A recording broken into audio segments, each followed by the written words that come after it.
안녕하세요, 디빌레라 여러분. 추위에 어떻게 다들 간에 두루 편안하십니까? 이제 조금만 더 견디면 입춘입니다. 물론 입춘 추위도 매섭죠. 근데 이 24절기라는 것이 중국 화북지방 기준으로 만들어진 거기 때문에 우리와는 약간의 시차가 있는 건 사실입니다. 제가 느끼기에는 대략 일주일에서 열흘 정도는 차이가 있는 것 같아요. 그런 것도 참고로 알아두시고요. 어떤 구독자분이 저한테 문의를 주셨어요.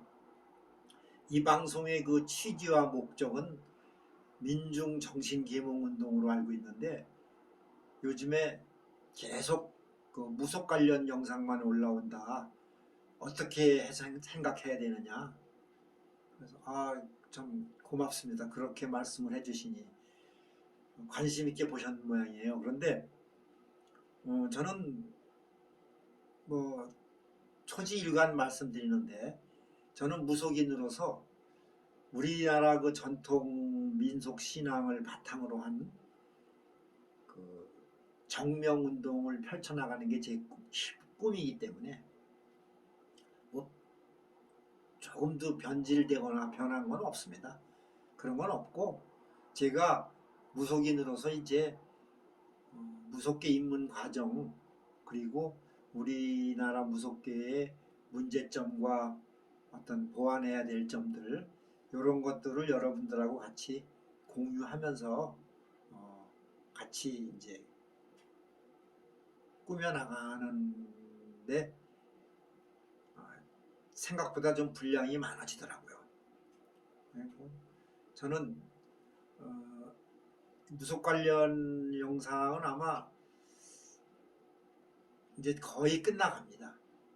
제 책을 읽으면서 제 책에 있는 내용을 이제 조금 더 보완하고 그래가지고 얘기를 하는 건데 이제 거의 다 돼갑니다.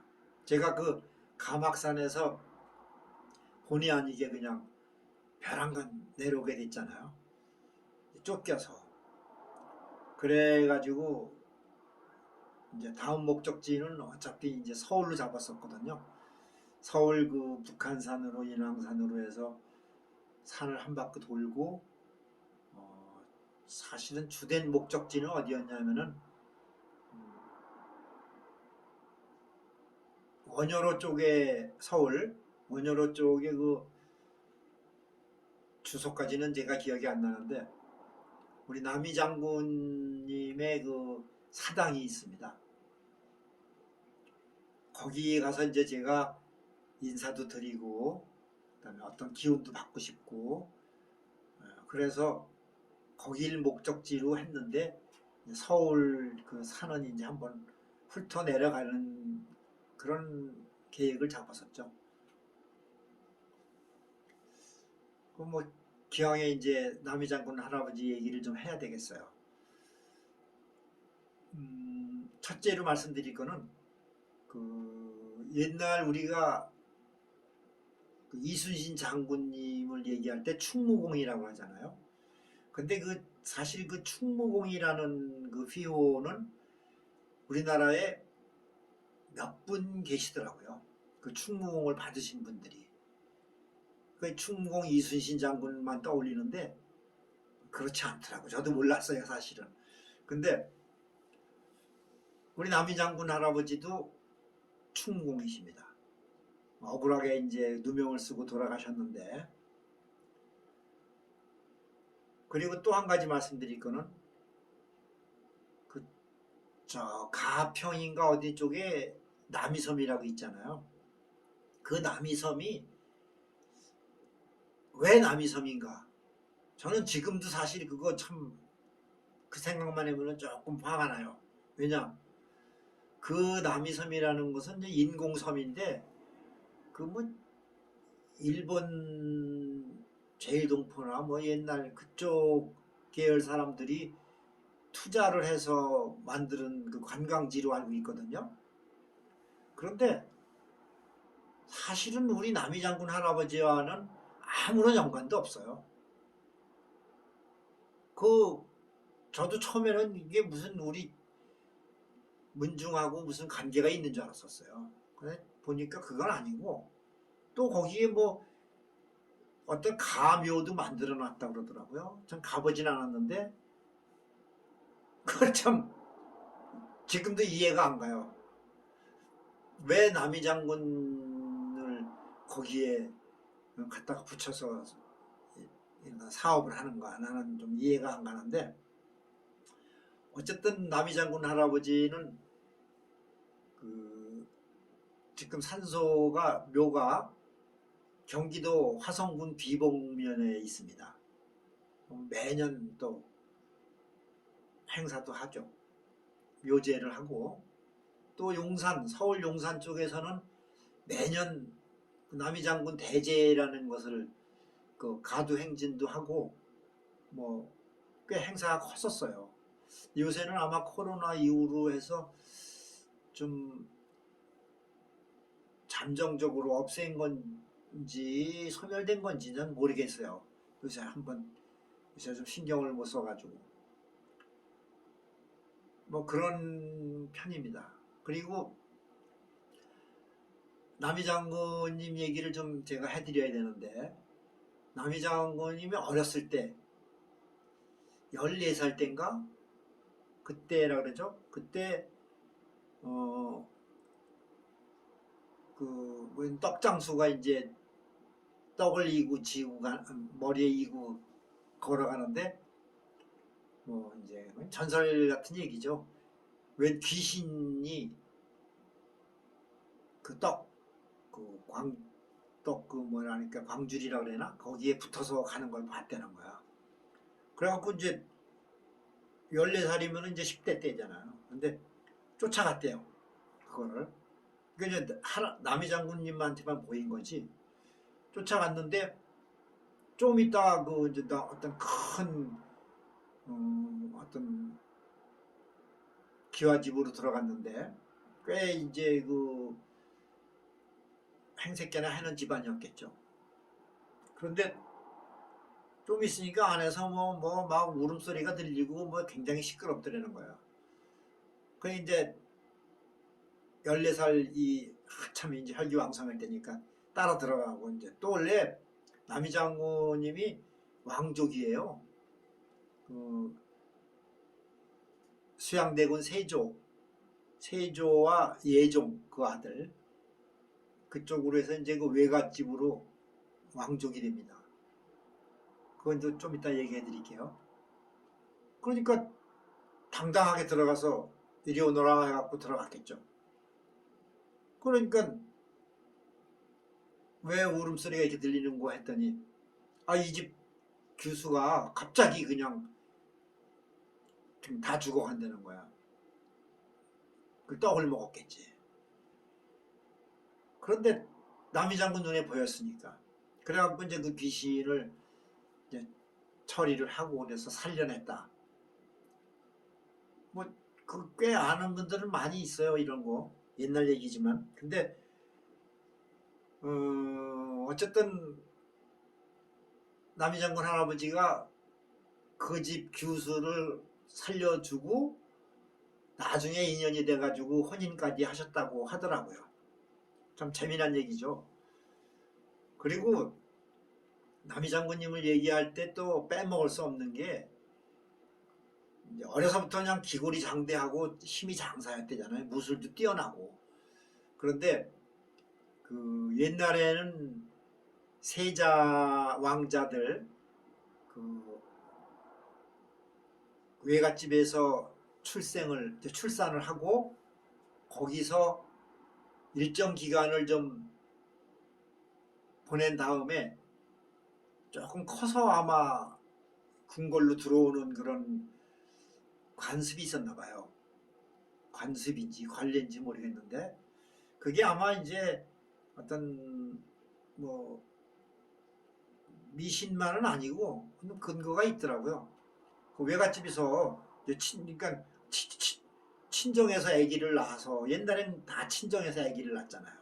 그래 거기서 좀 키워서 이제 들어오는 거니까 그때 남이 장군님과 그 예종이 또래였죠.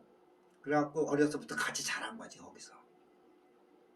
그런데 그 세조가 예종의 아버지 세조가 어려서부터 그 남이 장군님을 아주 총애를 했대요. 아주 뭐 큰 인물이 될 거다 해가지고. 그러니까 예종은 어려서부터 이건 이제 제 생각입니다. 혹시 오해하지 마세요. 제가 연구를 많이 하다 보니까 어떤 문헌도 보고 이제 그 고증도 좀 보고 이래가지고 했는데 정확한 건지는 몰라요. 우리가 뭐 옛날에 살아본 사람은 없잖아요. 그런데 제 추측에 저 기도도 많이 해봤습니다. 그런데 예종이 우리 남이 장군 할아버지한테 어떤 콤플렉스 같은 게 있었던 것 같아요. 어려서부터 신분의 차이는 약간 있었지만 자기 아버지가 뭐 자기보다 더 총애를 하고 그러는 것 같으니까 시기심, 열등감 뭐 이런 게 있었겠죠. 뭐. 그랬는데 그 남이 장군님이 이제 20대 때부터 벌써 그때 북쪽 그러니까 간도 쪽인가 그쪽에서 이시의 난인가 무슨 난이 일어났었죠. 그때 이제 거기를 참가해서 큰 공을 세웠답니다. 이제 그 반란을 진압하고 이제 이러는 과정에서 큰 공을 세우고 그래서 아이고 뭐 그냥 진짜 특별 케이스로 20대 초반에 병조 판서까지 오릅니다. 병조 판서는 지금의 국방부 장관 자리예요. 대단한 자리죠. 그런데 그때 24살 때인가 그러니까 뭐 엄청난 거죠. 물론 시대적 배경과 그런 정서가 조금 지금하고는 좀 다르지만 이제 남이 장군 할아버지가 또 이제 그 백두산에서 그 쓴 시조가 또 유명하잖아요. 지은 게 그 백두산성 마도진 해가지고 뭐 백두산의 돌들은 칼을 갈아 없앤다 뭐 이런 유명한 시조가 있잖아요. 그랬는데 그 후에 이제 물론 당파 싸움에 휘말린 거겠지만 어쨌든 유자광이라는 자가 주가 돼가지고 남이 장군님을 이제 뭐랄까 음모에 빠뜨리죠. 그래서 그 시조를 글자 하나를 고쳐가지고 뭐 역적으로 몰아나간 건데 이제 그게 제가 왜 이런 이제 그 예종의 어떤 콤플렉스 같은 거를 왜 생각하게 됐냐면은 병조 판서까지 오르고 또 왕족이고 그런 분을 아무리 반역죄가 뭐 증거가 뚜렷한 것도 아니고 그런데 반역죄가 있다고 그래서 잡아서 바로 처형을 한다는 게 그게 좀 이해가 안 가죠. 아무리 뭐 법이 무섭고 해도 그건 최소한의 어떤 조사도 과정을 거쳐야 되는 건데 그런 것도 속전속결로 처리했다 그러더라고요. 그러니까 아주 그리고 능지처참을 당하셨죠. 그러니까 그때도 이제 어떤 일화가 있어요. 그 남이 장군 할아버지가 이제 집에 계실 때 이제 의금부에서 체포하러 갔겠죠. 그러니까 오랏줄을 순순히 받으시고 묶여가지고 이제 끌려가신 거야. 그리고 의금부에 가서 이제 딱 대자하고 앉았는데 그때 남이 장군이 이제 힘을 한번 쓰니까 그 묶었던 동화 밧줄들이 두두둑 끊어진 거래. 그러니까 다들 놀랬죠. 그 힘에 놀래가지고 겁을 먹었는데 그러면서 하신다는 말씀이 내가 진작에 이런 밧줄 정도는 끊을 수도 있었지만 나라님의 이 명을 거역할 수 없어서 순순히 끌려온 거다. 이렇게 말씀하셨답니다. 그랬는데 어쨌든 뭐 자세한 거는 모르지만 속전속결로 그냥 취조를 끝내고 바로 그냥 처형을 했다고 이제 그렇게 돼요. 그 슬하에 따님 한 분만 뒀을 거예요 아마. 그 참 억울하게 돌아가신 거죠. 큰 인물이었는데. 그 뭐 혹시 여기 이 방송 보시는 분들이 혹시라도 불쾌하실지 모르겠지만 뭐 역사니까 알아두세요. 그때 유자광이 그 유씨가 뭐 몇 개가 있겠죠. 그런데 버들유자를 씁니다. 저희 그 남씨들은 그 버들유자 쓰는 유씨들하고는 상종도 안 해요. 혼인 안 합니다. 그런 일이 있어요. 근데 그건 뭐 혹시라도 유씨성을 쓰시는 분들이 보시고 불쾌하게 생각할 건 없습니다. 뭐 그건 그럴 수도 있는 거잖아요. 그래 그 후에 이제 한참 후에 다시 그 이제 뭐라 그러지? 복위가 되죠. 복직이 아니라 복위. 그래서 이제 충무공이라는 휘호를 그때 받은 거죠. 어쨌든 그리고 그 남이 장군 할아버지는 이제 어떤 그 영적인 힘도 대단하시고 그래서 이 무속인들한테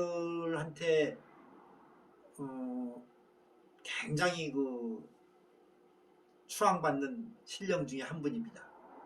물론 저도 그렇습니다. 남이 장군 할아버지는 저는 자손이잖아요.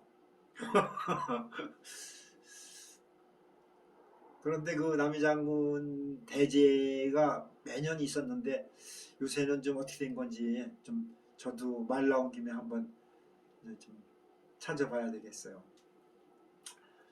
어쨌든 남이 장군 할아버지에 대해서는 여러분들이 그 모르셨던 부분도 있었을 거예요. 그러니까 여기 이번 기회에 좀 알아두시고 요 다음 시간에 또 다른 얘기 할게요.